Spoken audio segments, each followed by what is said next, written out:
My name's Todd Hudson, and I'm going to give you a little story of my life.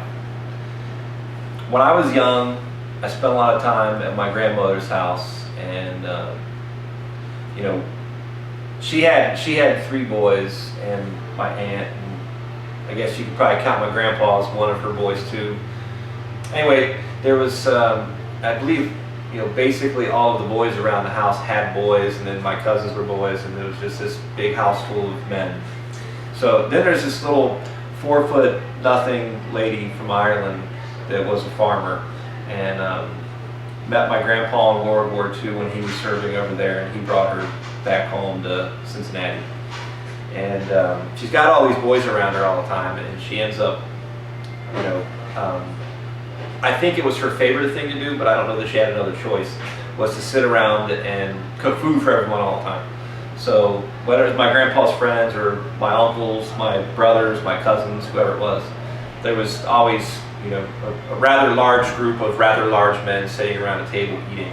And I was always, on my grandma's hip while she was doing that. And I guess that's become part of my genes now, is that that's what I love, and that's what I enjoy doing. And if that makes me an old Irish lady, then so be it. And once I got to middle school, I met this gal, and there was a couple of girls that I had my eye on, but I found this one, and I went up to her. Maybe this was over maybe a year, but I found this girl, and I started going into 7th grade science class, and catching her on lunch break, and those things, and I was always asking her out on dates. She, or asking her if she'd be my girlfriend, and she recalls a lot of saying no, and I don't necessarily recall that, but I did realize that if you go in there and you pull a girl's chair out every day before she gets to class, and you put on your nice cologne, that eventually she has to give in. And this one finally did. So I don't know if it was in 7th or 8th grade, but somewhere around there, she finally said she'd be my girlfriend, which I think was official on New Year's Eve one year. And I told her shortly thereafter that I'm going to marry you one day. And she said, I don't think so. And I said, yes, I am. So that was 7th or 8th grade. Then I get to 9th grade when I'm 15, and I remember writing this paper that I still have. It was, what do you want to do with your life? And I wanted to marry her. I wanted to open this farm-to-table restaurant. I didn't call it farm-to-table because I don't think that was really a term yet, but I'd probably call it an organic restaurant. And I want to drive a Volkswagen Beetle. So when I turned 16, I bought a Beetle. When I was 14 or so, I started dating her. I worked in the restaurant business from basically my first job when I was 15, worked in a kitchen. Walked in, the guy's listening to Grateful Dead, he's got a tie-dye on, and he's kind of jamming out, and he's flipping French toast. And I remember going over to him saying, you actually get paid to do this? And he said, yeah, I actually get paid reasonably well. And from that point on, I was hooked on, that's what I want to do. That's my personality. So I started doing that, worked a couple different places in some different towns, stayed with my wife, who wasn't my wife at the time. Ended up, working various places, and when I was 24 years old, which was about 2007, I think I was 24, maybe 25. I think I was 24. We bought this 2-family beat up, not very attractive building, and what was a really nice area, kind of an up and coming area, and we had almost no credit. We had definitely no money. We had no experience running our own business, and almost everything that you could think was, any card that was stacked against us was stacked against us. But if you know me, I'm pretty passionate, and sometimes when I get an idea in my head, it's hard to take it out. So we bought this place. My wife and I got engaged. The restaurant I was working at got sold, so I got fired. And that was in like a 2-week window that we got engaged, and that happened. And that's when I realized, now would be the best time, because I'm on unemployment and I don't have anything to do anyway. Why don't you write a business plan, and finish your business plan, and go get this thing? So we bought this place in '07. We lived upstairs, and the idea was this coffee house and cafe kind of thing. It was supposed to be breakfast, brunch, and lunch. And we had like $4 chairs from IKEA. Nothing matched. We were using like borrowed silverware, or whatever glassware that people could bring to us and donate to us, and which was kind of embarrassing, but it was a necessity at the time. And we knew that we just wanted to make sure that we were putting out good quality food. And my wife was teaching art at the time, so she's like on a first-year art teacher salary. And it took us a year to remodel this. We took out a little small loan that, in hindsight, I'm surprised I got. And we put all the money from that loan into this, and buying food and kitchen equipment, and basically me and my brothers and my friends did all the work here. And we painted, we took walls out, we hung the hood. I designed the drawings for the vent, for the hood and the fan, and we basically did everything as low budget as possible. We ended up opening, and we knew that we were going to focus on the most premium product that you could possibly acquire.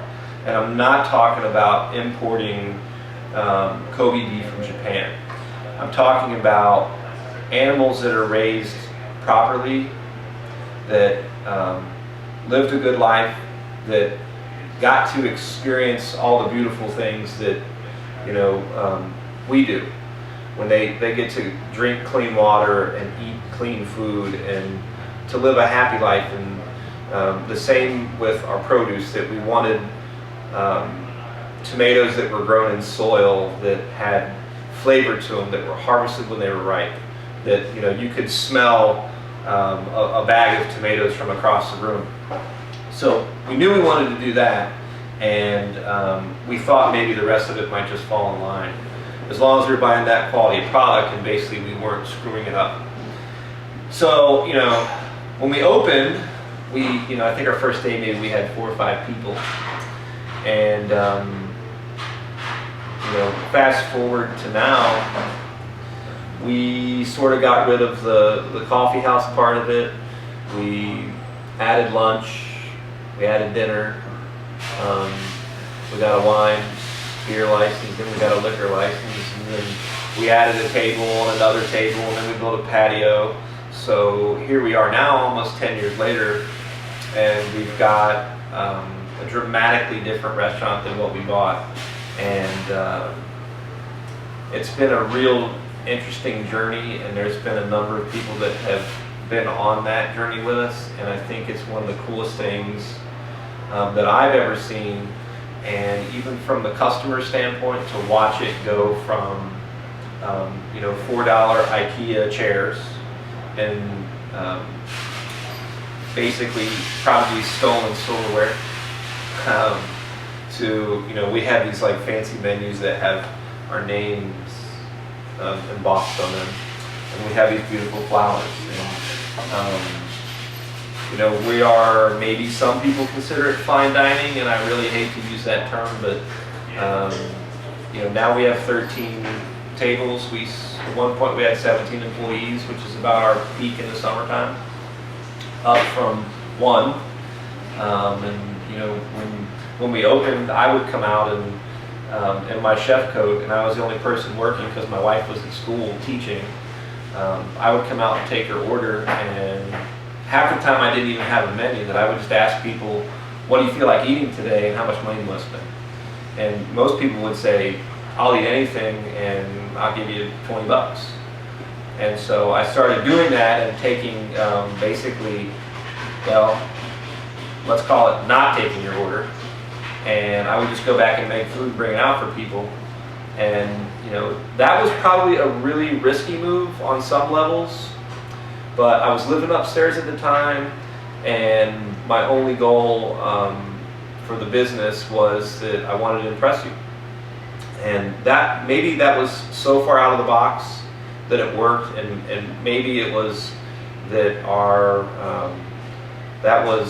product and the care that we were putting into each plate, that I was looking at people, getting a sense of a feeling, like a gut feeling of what does this person look like, what do they smell like, what do they, do they have a tie on, what's this guy, is this a lobster man, is this a foie gras man, or is this a lady that wants a salad with some smoked salmon, or what was it?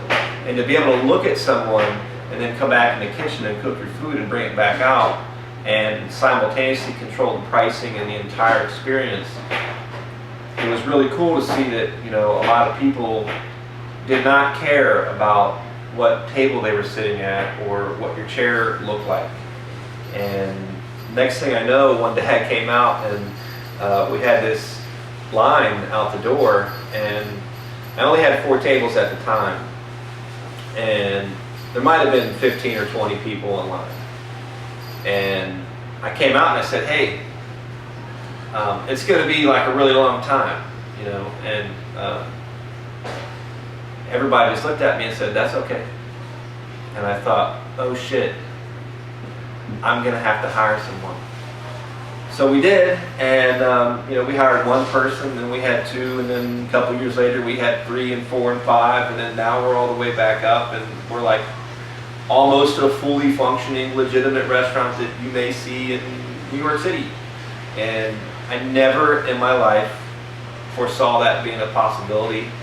And we're once a week we're upstairs drinking these fabulous wines from all over the world, and we have these wonderful, wonderful people that come in here all the time and spend money with us and say good things about us and treat us well. And my wife and I ended up buying a farm down the road, and we're raising chickens, and we've got a 3-year-old little girl, and my son just turned 1, and life is pretty good.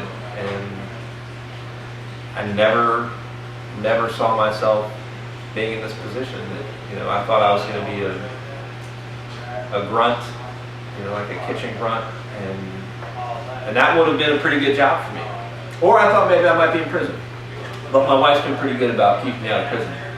So here we are. We've been here almost 10 years. I'm 34, and my wife has been with me since 7th grade. So what's that, like when I'm 14, 13, so that's like 20 years that we've been together, and I didn't screw that up. So if you get a chance, just come out and see us. I think you'll pick up on what I'm dropping.